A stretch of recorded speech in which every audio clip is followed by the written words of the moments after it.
감사합니다.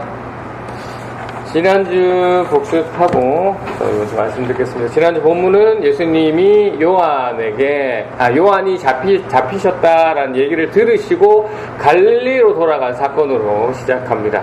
예수님께서 갈릴리 지역에 돌아가셔서 나사렛에 사시던 예수님께서 가버나움으로 이사 가셔서 사셨다라는 것을 설명하고 있고, 이것을 왜 얘기했냐? 그러니까 마태가 그 스불론과 납달리 지역을 예전에 이사야가 예언했던 내용을 예수님께서 성취했다라는 내용으로 이 내용을 그렇게 했다라는 것을 우리가 지난주에 말씀을 보았고요. 그래서 이 내용과 관련해서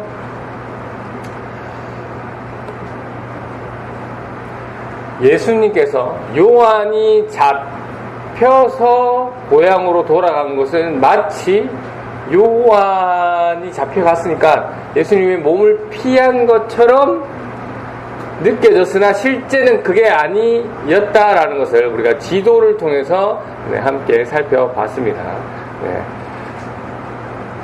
그리고 예수님께서는 갈릴리에 속해 있는 나사렛에서 가버나움으로 이사를 하셨는데, 굳이 마태는 다른 지역,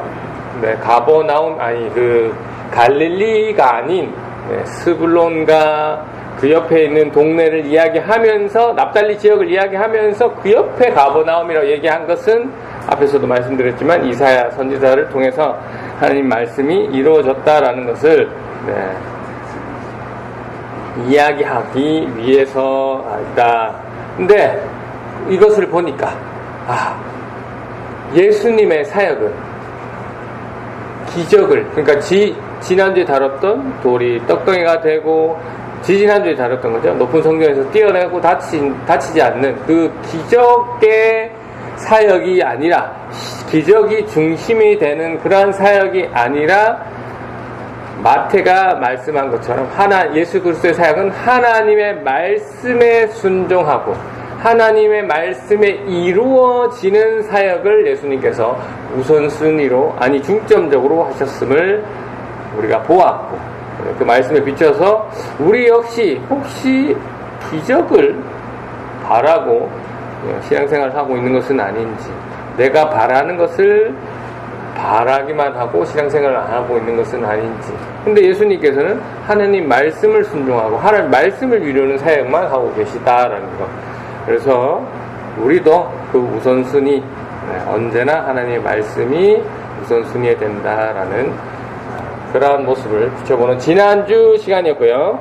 또 이스라엘 또 지역명 봅니다.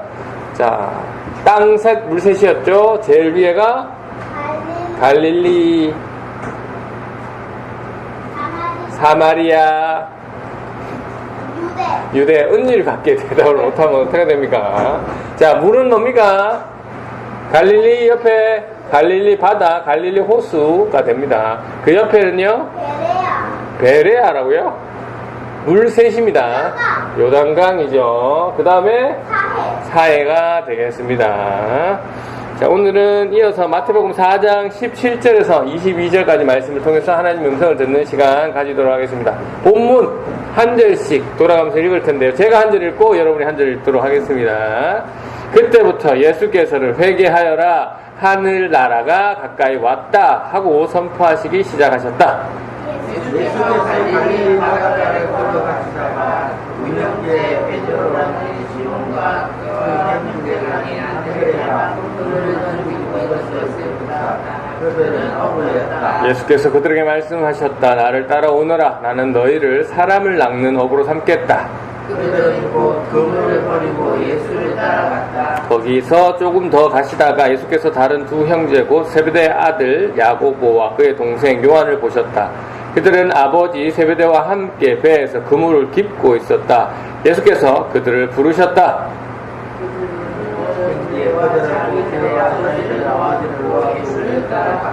아멘. 네, 말씀 관련해서 질문하겠습니다. 예수님이 사역을 시작하시면서 처음 하신 말 무엇입니까? 회개하여라, 하늘나라가 가까이 왔다까지 말씀하셨습니다. 18절에서 예수님께서는 갈릴리 바다, 갈릴리 호수를 걸으시다가 누구를 만나셨나요? 네, 베드로라는 시몬과 안드레를 만났습니다. 계속 여러분 헷갈리실까봐 한 번만 얘기하고 말씀 안 드릴 건데, 갈릴리 호수, 여기에서는 갈릴리 바다, 성경에서는 갈릴리 바다라고 하는데, 그 이스라엘 단어가 호수라는 단어가 없기 때문에 그냥 바다라는 단어를 사용했습니다. 네, 예전에 몇 번 말씀드린 적이 있는데, 네, 뭐 왜 바다도 아닌데, 네, 호수인데 왜 바다라고 표현했냐? 호수라는 단어가 없어서 바다라는 단어를 썼다라고 그렇게 이해하시면 됩니다. 그래서 바다라고 해도 그냥 자연스럽게 이해하시면 되겠습니다. 자, 다음. 시몬과 안드레는 어떤 사이인가요? 형제가. 예수님께서 시몬과 안드레를 부르시면서 하신 말씀은 무엇인가요? 나는 너희를 사람을 낚는 어부로 삼겠다라고 하셨죠. 네. 야고보와 요한의 아버지는 누구입니까?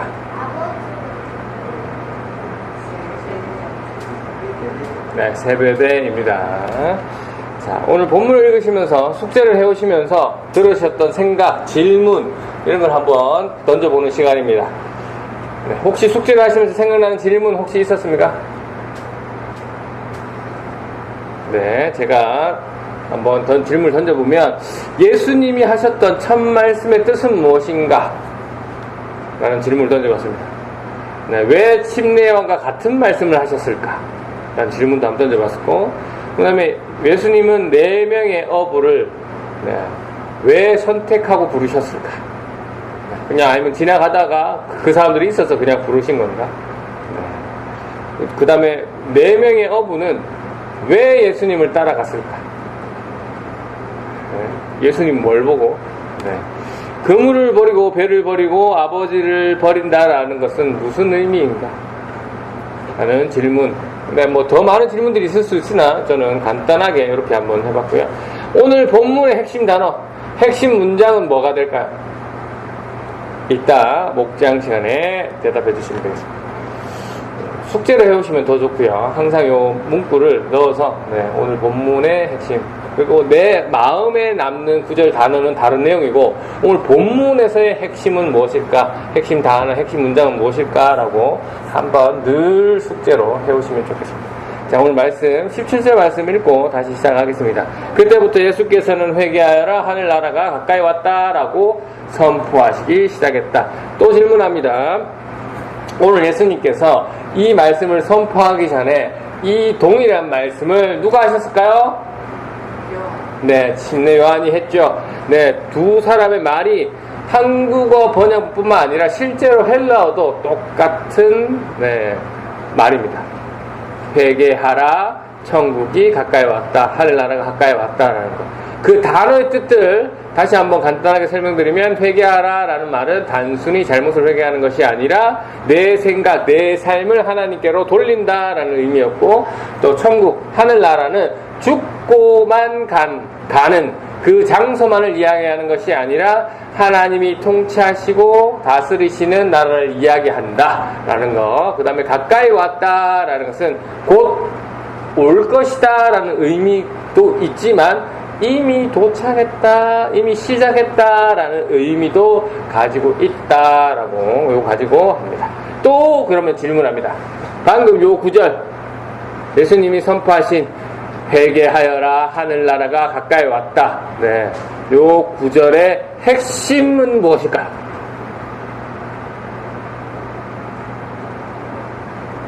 회개하라 할까요? 하나님 나라 가까이 왔다 할까요? 양은유 씨? 회개하라가 핵심입니까? 하나님 나라 가까이 왔다가 핵심입니까? 와, 그렇습니까?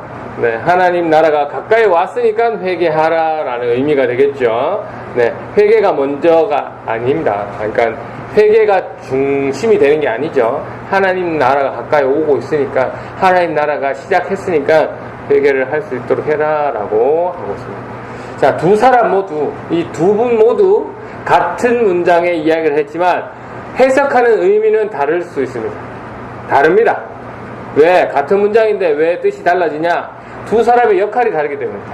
침례 요한의 사명이 뭐였죠? 주님의 길을 예비하는 자, 준비하는 자였습니다. 그래서 침례 요한이 말하는 이 회개하라, 하나님 나라가 가까이 왔다라는 것은 너희 죄를 인정해라, 회개해라, 회개에 합당한 열매를 맺어라. 기억나시죠? 그래서 오실 분을 준비해라, 맞이해라 라는 겁니다. 그러니까 뒤에 내가 그분의 신들매를 감당하지 못할 분이 오시니까 너희 얼른 회개하고 회개에 합당한 열매를 맺어라 라고 침례 요한은, 침례 요한의 핵심은 뒤에 오시는 분, 자기의 역할 그대로 오시는 분을, 왕이 오실 테니까 너네 얼른 준비해라 라고 얘기합니다. 왜? 그분이 오시면 심판할 수도 있다라고 우리가 배웠죠? 네, 이 다 기억나시리라 생각됩니다. 그러면 예수님이 하시는 회개라, 하늘나라가 가까이 왔다 라는 것은 뭡니까? 네.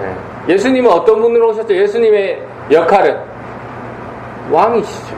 네, 메시아시죠. 그러면 그 하나님 나라가 가까이 왔다가 누굽니까? 예수님이시잖아요. 그러면 하나님 나라가 나를 통해서 지금 시작했으니까 회개해라 라는 의미로 받아들이면 됩니다. 근데 여기서 한 가지가 더 들어가죠. 오늘 본문에 나옵니다. 나를 따르라. 회개하고 나서 나를 따르라 라고 합니다. 네. 침례하는 회개하라, 그 회개는 합당한 열매를 맺는 것이라고 했고, 예수님은 회개하라, 내가 하나님 나라를 시작했으니 나를 따르라 하고 말씀한 것이 오늘 4명을 부른 겁니다. 네. 우리가 끊어서 봐서 그렇지 연결해서 보면 쭉 이어지는 내용입니다. 오늘 예수님께서는 4명의 제자를 부르셨죠? 네, 그 제자를 부르시고 뭐라고 하십니까? 네, 19절 말씀 함께 합독하겠습니다. 시작. 예수께서 그들에게 말씀하셨다. 나를 따라오너라. 나는 너희를 사람을 낚는 어부로 삼겠다. 네, 침례 안에 회개는 뭐라고요? 삶이 합당한 열매. 근데 예수님은 뭡니까? 그 예수님이 원하시는 회개는 나를 따라오는 것이라고 설명하고 있습니다. 네. 그러니까 참된 회개를 한 사람은 예수님을 따르는 삶을 이야기한다는 것을 쭉 이야기하고, 교회를 수십 년 다녀도 말투가 변함없고 말이 거칠고 행동도 전혀 변화가 없는 사람들은, 즉 회개에 합당한 열매가 없는 사람들, 오늘 본문에 예수님을 따르지 않는 사람은 정말 그리스도인인가, 제대로 된 회개를 한 사람인가 의심해 볼 필요가 있다라는 것이죠. 회개란 단순히 잘못을 후회하는 것이 아니라 내 생각, 내 삶을 하나님께로 돌린다라는 의미이기 때문에 그렇습니다. 오늘 시몬과 안드레, 야고보, 요한은 어떤 모습을 보였습니까? 20절에서는 무엇을 버렸죠? 긍휼을 버렸습니다. 22절에서는 무엇을 버렸습니까? 아버지도 버렸고 배도 버렸습니다. 네, 즉 회개란 단순히 감정의 고백, 후회를 이야기하는 것이 아니라 실제로 내가 가진 것들을, 내가 지고 있던 것들을 버리고 예수님을 따라가는 것을 이야기한다라는 것입니다. 그것이 침례 요한이 얘기한 회개에 합당한 열매다라는 것과 연결되는 거죠. 네. 야, 예수 믿는 사람이 어떻게 하던 일도 버리고 아버지도 버리고 어부 생활도 버리고 예수님 따라 그거 잘못된 거 아니야? 라고 생각할 수도 있습니다. 하지만 여기서 마태가 얘기하는 핵심은 뭡니까? 우선순위인 거죠. 우선순위. 네, 우선순위의 문제인 거죠. 네. 이전 삶을 버리고 예수님의 부름에 응답하는 게 회개에 합당한 삶, 예수님을 따르는 제자의 삶이라고 이야기하는 겁니다. 그런 의미에서 오늘 부르심을 받은 4명, 이전 삶을 버리고 예수님의 부르심에 반응했습니까? 반응했습니다. 네. 근데 예수님이 누군지 알고 따라갔을까요? 뭐 어느 정도는 알고 있지만 지금 저희들만큼 알고 있지는 않은 겁니다. 네. 단순히 예수님이 어떤 분이다라는 그냥 그 정도 말고, 그럼에도 예수님의 부르심에 이 4명은 응답했어요. 자신이 가졌던 것을 내려놓고 우선순위를 하나님께로 바꾸는 삶을 했습니다. 네, 순종을 먼저 하고, 사실 머리로는 전부 이해하지 못했지만 예수님 말씀에 순종을 먼저 하고, 네, 예수님과 함께 사역하면서 점차 이해를 했고, 최종적으로 완전히 이해한 것은 예수님께서 하늘로 올라가시고 성령님을 경험했을 때 이들이 예수님이 하신 그 말씀이 이 말씀이구나, 예수님이 하신 행동이 그 말씀이구나 라고 이해를 했습니다. 우리도 마찬가지입니다. 우리가 사실 하나님 말씀, 예수님 말씀을 전부 다 이해하고 내 삶을 다 정리하고 예수님 따르는 것이라고 생각하는 것은 아니라는 것이죠. 네. 지금 예수님의 부르심에 응답하고 순종하는 것이, 그것이 회개입니다. 그것이 예수를 따르는 삶입니다. 여러분에게 묻고 싶습니다. 네, 여러분은 지금 무엇을 붙잡고 있습니까?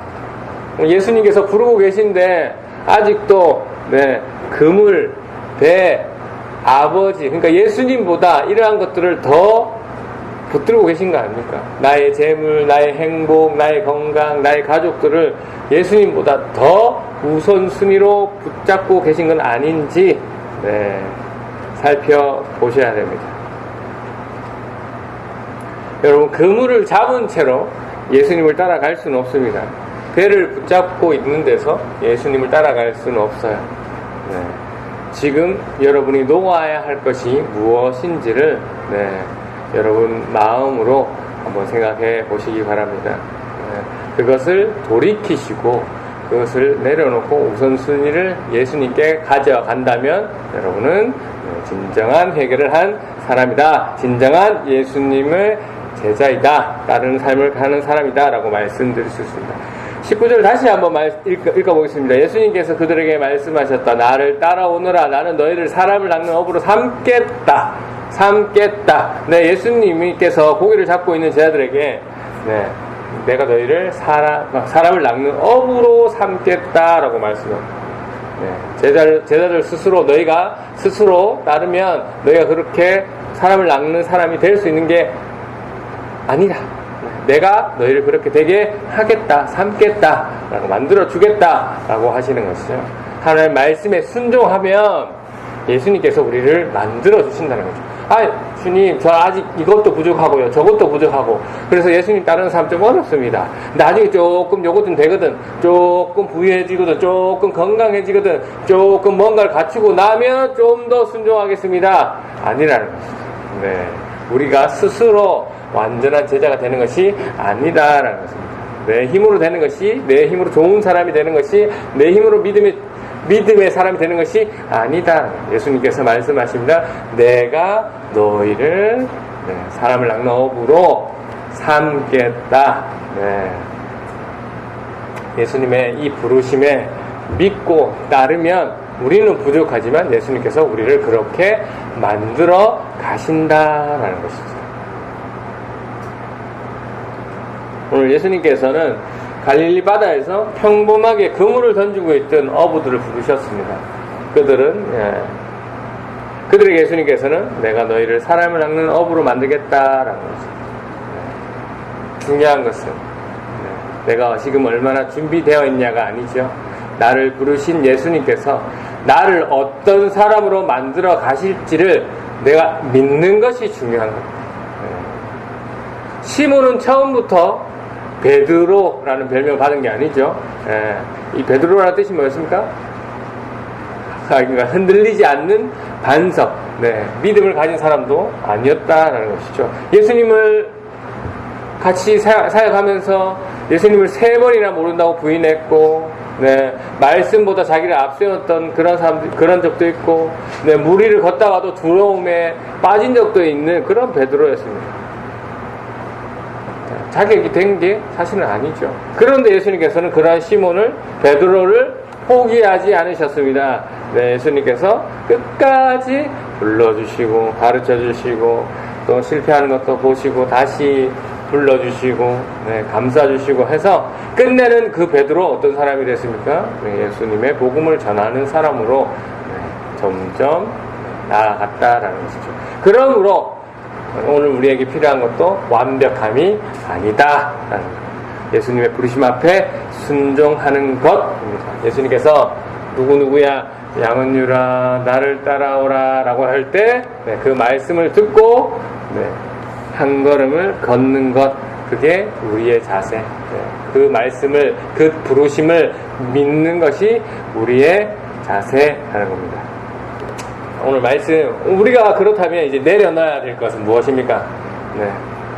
우리가 내려놔야 할 그물, 우리가 손에 쥐고 있는 것들 뭡니까? 내 생각, 내 고집, 뭐 재물, 건강, 뭐 자녀, 뭐 사람의 인생, 편안한 삶, 정말 많은 것들을 우리가 손에 붙들고 있습니다.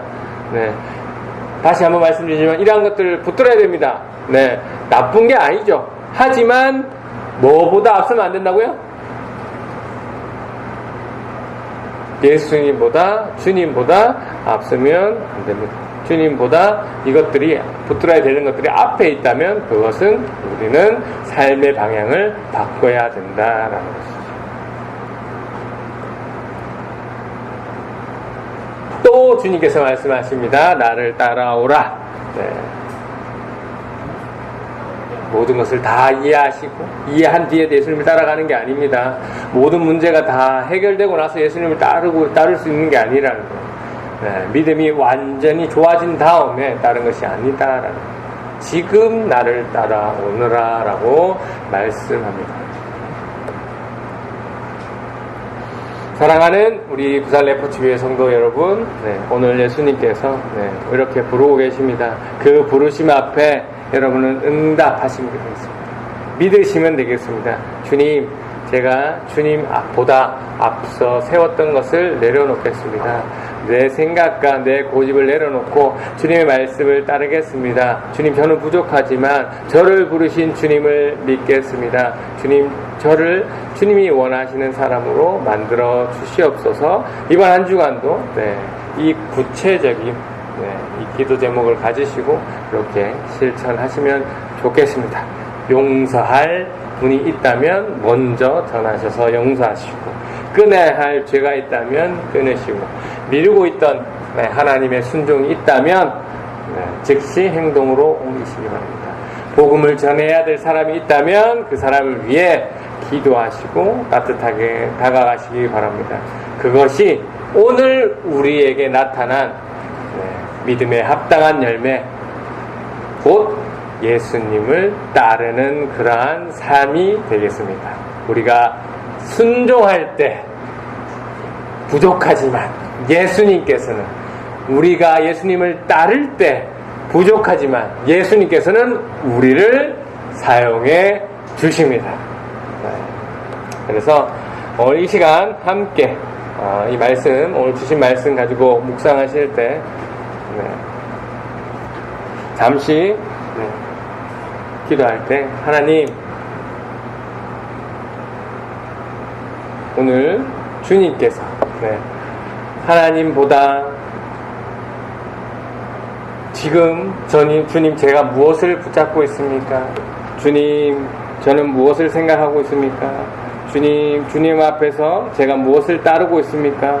시간 함께 기도하시고, 주님께서는 자꾸 내려놓아라, 나를 따라라, 나를 따라오거라 라고 부르시는데 지금 나는 무엇 때문에 주저하고 있는지 정직하게 하나님께 내려놓으며 하나님께 기도하는 시간, 이 시간 함께 가지고 죽도록 예배를 마치도록 하겠습니다.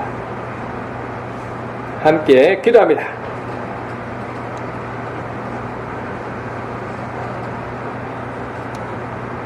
하나님 감사합니다. 하나님께서 저희들을 사랑하여 주시고 또 오늘도 이 자리에 불러주심을 너무나 감사합니다.